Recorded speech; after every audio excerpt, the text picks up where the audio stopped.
Estamos na cidade de Jericó e esse local é o local onde nós temos a descrição do cenário bíblico, a chamada Jericó Antiga, o local das muralhas. Temos um sítio arqueológico aqui imenso e você percebe por toda a área cercada que quando a nossa mente pensa em cidade, normalmente pensa em algo muito maior do que o que era a parte murada para eles naqueles dias. Nós temos aqui uma parte da vista das muralhas de Jericó. Não dá só para dizer antiga, porque é uma cidade que tem muitos milhares de anos, é considerada a cidade mais antiga do mundo. Mas aqui dá para ter uma noção de algo que remonta a uns 2000 anos antes de Cristo. Temos ali apenas um pedaço e isso aqui nos dá a ideia porque eram duas muralhas distintas, uma muito próxima da outra.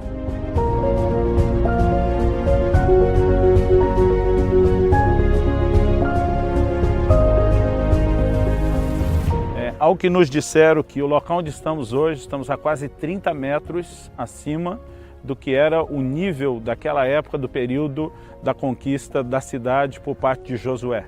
Aqui nós temos uma cidade que foi destruída e reconstruída muitas vezes, é ruína em cima de ruína, e os arqueólogos muitas vezes nos dão uma forma de nos situar a respeito dos períodos.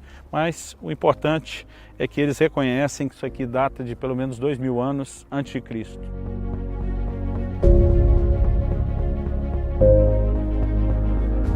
Algo que vale ser mencionado aqui em Jericó é que para todo lado você encontra essas tamareiras. E eu fui checar aqui o texto de Deuteronômio 34:3, que fala de Jericó como a cidade das palmeiras.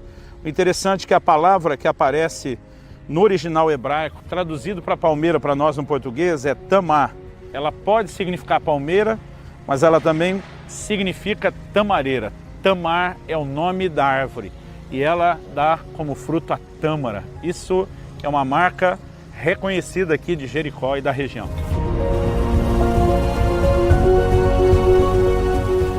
No livro de Josué, no capítulo 6, nós temos Deus orientando Josué a introduzir o povo na terra de Canaã. Ele já passou pelo Jordão, já colocaram o pé dentro da terra de Canaã, mas agora eles têm a cidade de Jericó a ser conquistada. E a instrução que Deus dá para Josué é a seguinte: Josué capítulo 6, a partir do versículo 17. Porém a cidade será condenada. A palavra aqui traduzida como condenada é Xerém. Fala de algo que foi consagrado à destruição. O texto diz assim: ela e tudo quanto nela houver, somente viverá Raabe a prostituta e todos os que estiverem com ela em casa, porquanto escondeu os mensageiros que enviamos. Então somente guardai-vos das coisas condenadas, para que tendo-as vós condenado não as tomeis, e assim torneis maldito o arraial de Israel e o confundais. Porém toda prata, ouro, utensílios de bronze e de ferro são consagrados ao Senhor, irão para o seu tesouro. A orientação que Deus está trazendo aqui a Josué é muito específica. Eles sabiam que pelas leis da guerra, o despojo da conquista de uma cidade como essa pertencia a eles.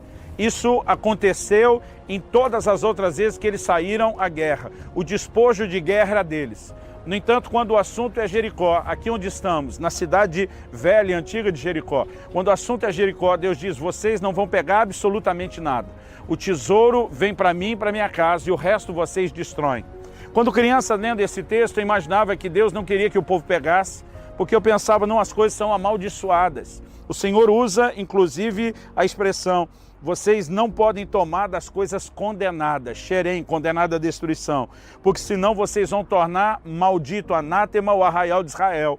Eu pensava, esses eram povos pagãos, essas coisas estavam contaminadas, comprometidas, então é por isso que Deus não deixou pegar. Se isso fosse verdade, então o tesouro não poderia ter ido para a casa de Deus.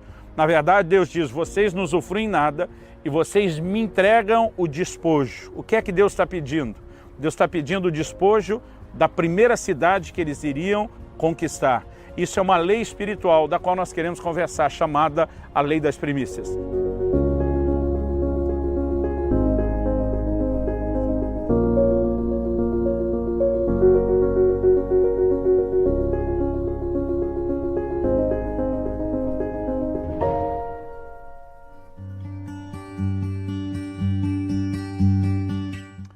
quando vemos Deus trazendo essa instrução a Josué, de que eles não poderiam pegar absolutamente nada da cidade, do despojo de Jericó. Temos uma única explicação para isso.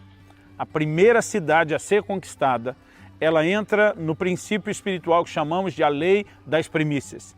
Interessante que eu, lendo isso na palavra de Deus, comecei a perceber, puxa, deve ter algo a respeito disso. E às vezes a gente acha que está enxergando, descobrindo uma verdade dessas sozinho.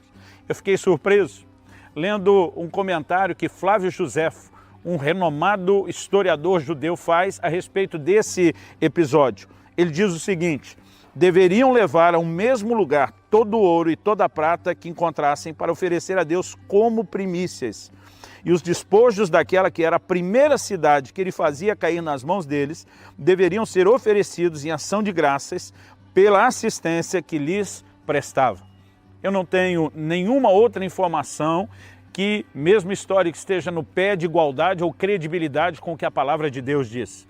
Mas embora a palavra de Deus não explique inicialmente que isso era por causa da lei das primícias, a coerência com todo o ensino bíblico nos remete a um lugar onde precisamos concordar com Flávio Joséfo, que o princípio não era novidade para eles, às vezes soa como novidade para a gente. Deus estabeleceu uma lei espiritual e eu quero chamá-la e classificá-la de a lei das primícias. Vamos procurar entender isso?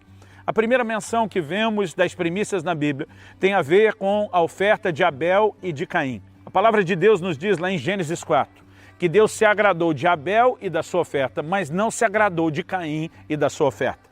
Eu já ouvi diversas tentativas de explicação de por que Deus aceitou a oferta de um e rejeitou a de outro.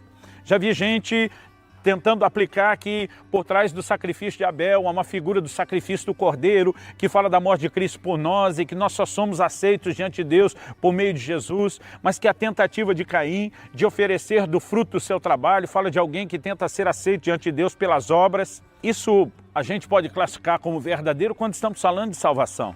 Mas quando vamos estudar a lei das primícias na Bíblia, nós vamos perceber que, em primeiro lugar, além do próprio Deus ter estabelecido isso que nós vamos chamar não só de um tipo de oferta, mas uma lei espiritual, além disso, nós ainda podemos e devemos reconhecer que o Senhor falou sobre entregar as primícias dos animais, os primeiros frutos dos animais e também as primícias do solo. Ou seja, dessas duas coisas se esperavam primícias. O que a Bíblia diz sobre Abel é que ele trabalhava com o gado, ele era pastor de ovelhas. O que a palavra de Deus diz a respeito de Caim é que ele era lavrador. Na verdade, ambos ofereceram do fruto do seu trabalho. Qual a distinção entre um e outro? Gênesis 4:3 nos explica que Abel trouxe ao Senhor das primícias do seu rebanho. A palavra primícia significa primeiros frutos. Ele traz ao Senhor os primeiros frutos. Ou seja, antes de comer do fruto do seu trabalho, ele coloca Deus à frente como uma forma de expressar honra. E ele diz, Deus em primeiro lugar, eu por último. O que é que Caim fez? Caim fez o oposto. O texto de Gênesis 4 diz que Caim, no fim de uns tempos, a palavra tempo ali não tem uma definição específica se são dias, semanas ou meses, mas o fato é que enquanto um colocou Deus na frente em primeiro lugar, o outro deixou Deus por último. No fim de uns tempos trouxe uma oferta ao Senhor. Então, a palavra do Senhor mostra que Deus se agradou da oferta de um e não de outro. Na verdade, não era nem a oferta em si, era o coração do ofertante. A Bíblia diz, Deus se agradou de Abel e da sua oferta, mas não se agradou de Caim, o ofertante, e da sua oferta. Interessante é que nós também podemos observar que nenhum deles poderia alegar ignorância. O Senhor diz a Caim, se procederes bem, não é certo que serás aceito? Deus estava dizendo a Caim, você sabe que tem que fazer do jeito certo e você procedeu mal. O Senhor disse, se procederes bem, serás aceito. Se procederes mal, o pecado jaz à tua porta. A grande diferença entre a oferta de um e a oferta de outro era a aplicação de uma lei espiritual, a lei das primícias. Eu vejo ela ao longo de toda a Bíblia e não vejo isso somente na questão das ofertas. É lógico que Deus estabeleceu até uma festa anual, que era chamada de a festa das primícias. O que no Novo Testamento nós chamamos de a festa de Pentecostes, era na verdade o final de uma festa de 50 dias, que era chamada a festa das primícias. Levítico, no capítulo 23, nos fala do verso 10 até o 20, que quando alguém fosse colher no seu campo, deveria tirar o primeiro feixe interrompia sua colheita, levava ao sacerdote que apresentava em oferta de movimento perante o Senhor, depois haveria um processo para voltar a colher. Ao longo desses 50 dias, e o Senhor disse, você vai levar a sua oferta de primícias ao sacerdote no primeiro dia depois do sábado, que era o domingo, o primeiro dia da semana.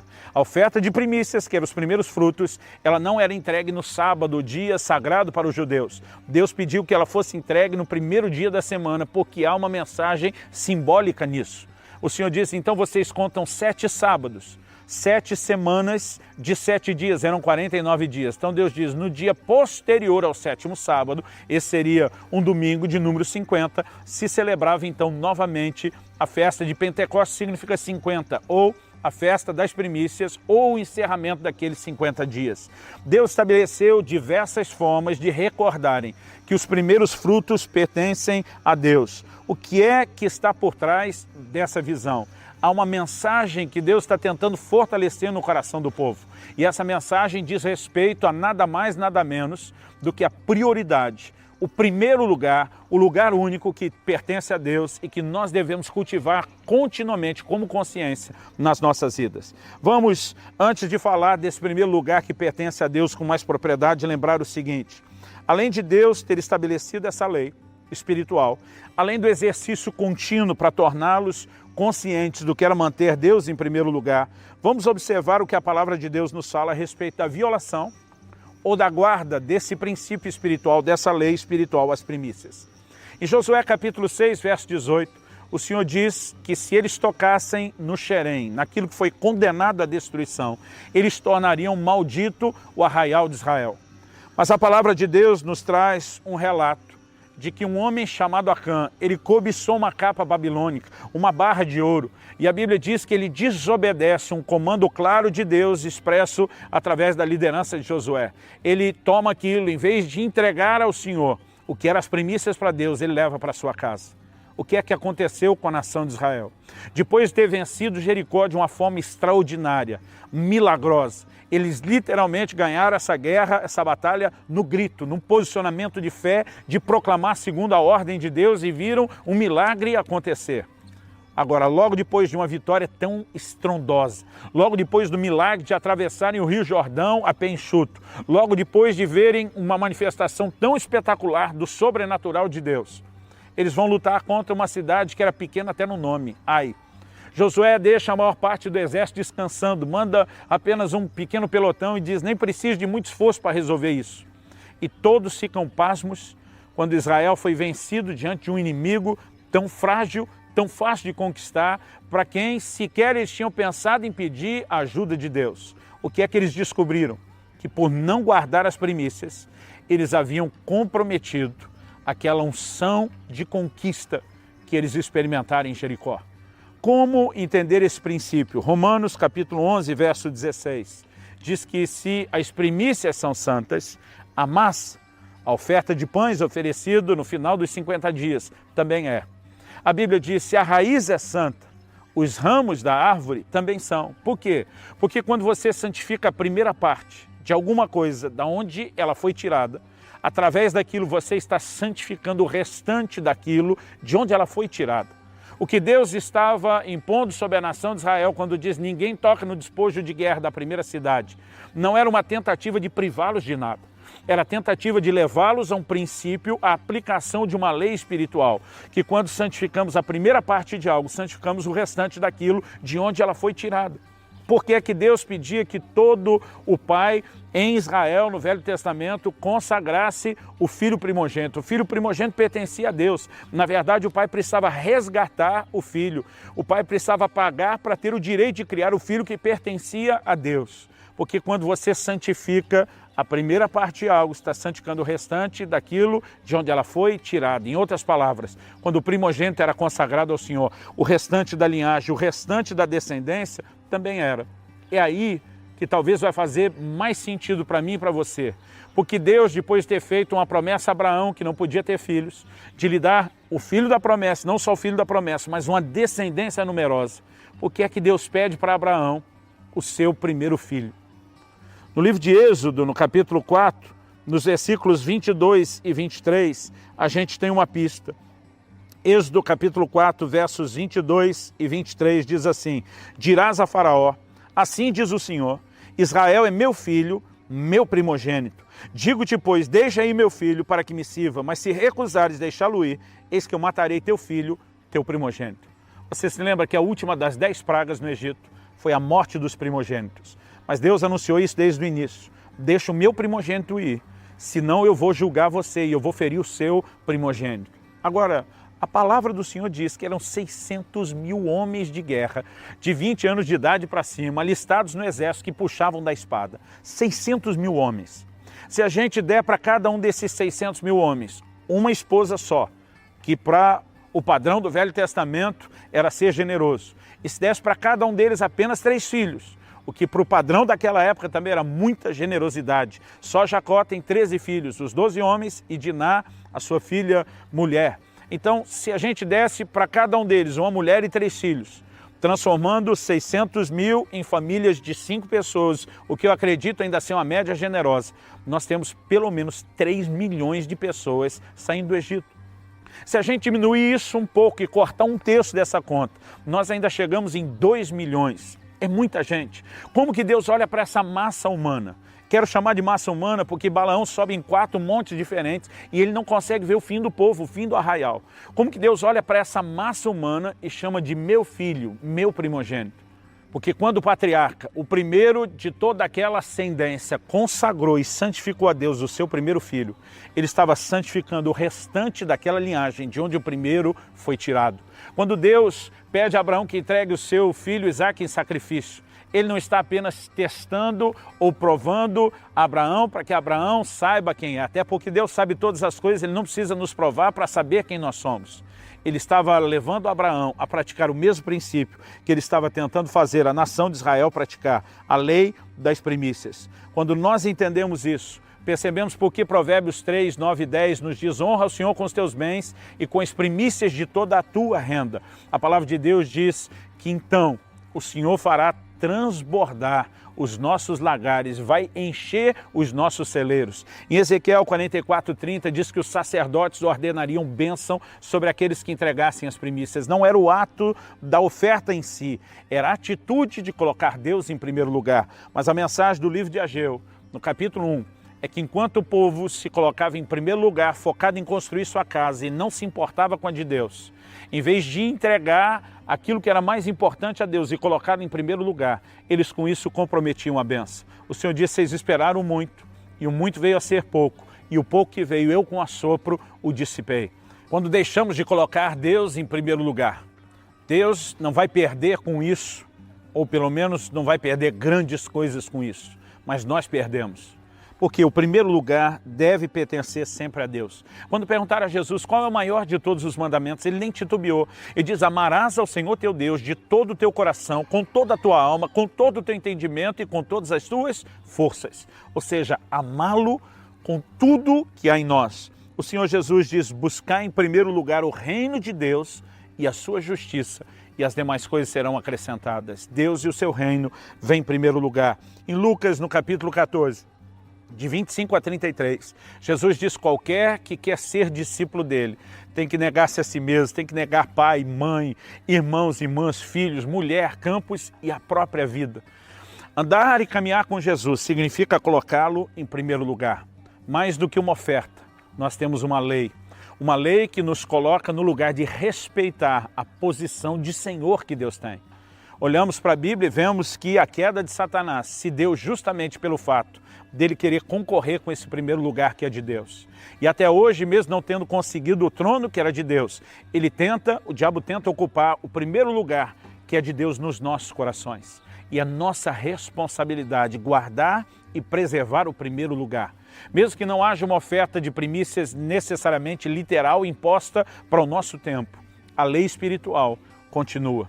E nós precisamos aprender a praticá-la de diversas formas. Seja quando você acorda e logo pela manhã já se dirige a Deus em oração, separa um tempo para estudar a palavra e ao santificar os primeiros momentos do dia, você está santificando o restante do dia. Seja quando você oferta ao Senhor com as suas primícias, como diz o livro de Provérbios, e você está santificando o resto das finanças de onde aquela primeira parte foi tirada. Em cada aspecto da nossa vida, A lei de manter Deus em primeiro lugar vai nos aproximar dele e vai nos abençoar tremendamente. Fique conosco que nos próximos minutos nós teremos uma conversa de aplicação prática dessas verdades.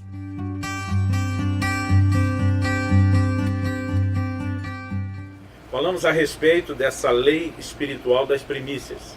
E mesmo entendendo que no Novo Testamento há lugar para ela, o apóstolo Paulo fala em 1 Coríntios 16, cada um de vós ponha de parte no primeiro dia da semana, conforme a sua prosperidade. Quando ele escreve em Romanos, no capítulo 11, no versículo 6, ele diz, se as primícias são santas, a massa também é. Ele está falando a uma igreja dos gentios, ele não está falando aos judeus que estavam debaixo da prática do Velho Testamento. Apesar de não necessariamente vê-la como uma imposição, a gente reconhece como uma lei. Impressionante é que é uma lei que não apenas nos leva a viver o propósito dela, mas que também libera consequências. E eu gostaria que você começasse, Israel, compartilhando o que na sua adolescência, aos 16 anos de idade, né, você entendeu a respeito desse assunto e a decisão que você tomou. Bom, nesse período, né, eu cresci ouvindo tanto sobre isso, tanto sobre as primícias e esse princípio, né, de entregar a Deus o primeiro porque Ele merece, né? E eu lembro quando eu consegui esse emprego, né, muito bom, e eu sabia que foi Deus que deu aquela oportunidade para mim também, eu sabia que foi Deus que me levou até aquele momento e que Ele estava me abençoando e provendo, então não existia dúvida no meu coração a respeito do que eu tinha que fazer. Eu quis, né, ofertar o meu primeiro salário, né, eu ofertei tudo aquilo como a minha primícia e também meu coração estava tomado de gratidão. E eu fui muito surpreendido com o que Deus fez com isso.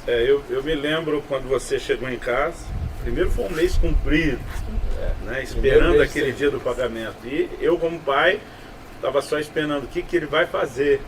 Né? E quando você chegou em casa, empolgado, dizendo, pai, recebi o primeiro salário, eu lembro que minha primeira pergunta a você, você já separou o dízimo? Já tirou a parte de Deus? E você olhou para mim e falou assim, eu não vou dar o dízimo. Né? Eu lembro que minha primeira reação foi pensar, dar uma bronca, depois eu pensei, não, esse menino me ouviu ensinar sobre isso a vida inteira, ele deve estar brincando. Eu falei, aí, por que não? Você falou, não, eu vou dar tudo. Curioso aqui é que eu sempre pratiquei isso, mas quando ouvi meu filho falar isso, meu coração pensou como pai. Né? E eu confesso que minha primeira reação me deu dó. Eu pensei, o menino trabalhou o mês inteiro, esperou tanto por esse salário, agora vai ter que esperar mais um mês de novo.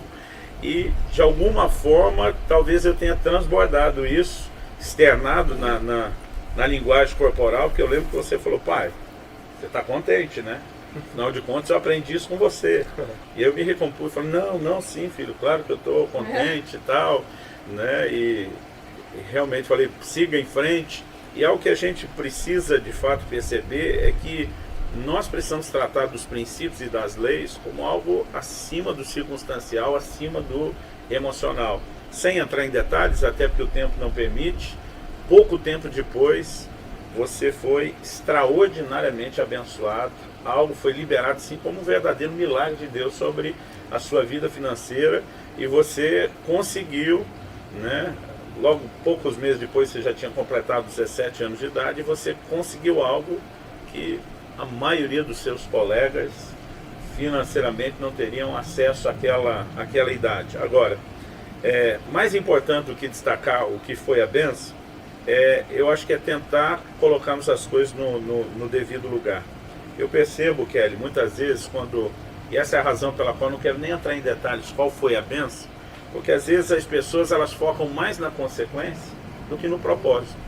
Quando Provérbios 11 diz, honra ao Senhor com os teus bens e com as primícias de toda a tua renda, é lógico que ele está falando de uma consequência. Se encherão fartamente os teus celeiros, transbordarão de vinho os teus lagares, mas isso é só o efeito colateral. O mais importante é o exercício de você colocar Deus em primeiro. Que é o propósito. Sim. E a gente precisa, né? Porque o coração do homem, ele se perde muito facinho. Eu acho que esse exercício em todo o tempo, né, te ajuda a reorganizar as prioridades, aquilo que é mais importante pra gente. Se Deus é primeiro, então Ele merece realmente o primeiro de tudo, Ele merece o nosso melhor e praticar isso nos abençoa. Porque aquele que consegue viver dessa forma, se rendendo ao senhorio, ele vai ser abençoado em todas as áreas, né? Agora, nós vimos que parte do propósito da primícia é reconhecer o primeiro lugar que é de Deus. Mas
parte do propósito que nós classificaríamos como secundário é aquilo que libera sobre a nossa vida. Então, quando Paulo diz aos romanos, se as primícias são santas, a massa também é, ele nos mostra que quando nós santificamos a primeira parte de algo, o restante daquilo do qual tiramos também é santificado. Então, quando santificamos as primícias da renda, nós estamos santificando o resto da renda, né? Quando a raiz, que é a primeira parte que se forma na planta, é santificada, o resto da árvore, os ramos também são. Se a gente seguir essa lógica, vocês entendem, né, que ainda que não seja necessariamente uma imposição, que um excelente momento para ter o nosso devocional, o nosso tempo devocional com Deus, deveria ser no começo do dia. O que vocês pensam sobre isso? Até porque no Velho Testamento a hora de recolher o maná era antes do sol subir. Quando o sol subia, ele derretia, né? A mensagem se passava daquela provisão diária, que ela tinha um prazo de validade e que deveria ser recolhido o mais rápido possível para não se perder, né? Eu, particularmente, pelo meu estilo de vida, o meu tempo com Deus às vezes é melhor de noite do que pela manhã. Pela manhã eu ainda estou meio sonolento, não me rende igual, mas eu percebo que muitas vezes, esperando chegar esse momento da noite, no meio das correrias, eu acabei depois perdendo aquela oportunidade que, se fosse aproveitada no começo do dia, não seria. O que vocês pensam disso? Eu amo e eu concordo quando a mãe fala que a nossa melhor versão é forjada no secreto. Então, não é maravilhoso se o que as pessoas conhecem de nós é a nossa melhor versão?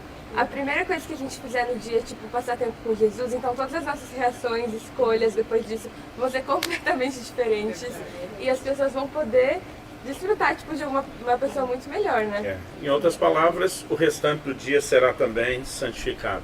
A nossa expectativa é que você possa não apenas compreender essa lei espiritual, mas além de compreendê-la, praticá-la de forma que isso te leve a viver, em primeiro lugar, o propósito. Em segundo, experimentar essas consequências tão abençoadas.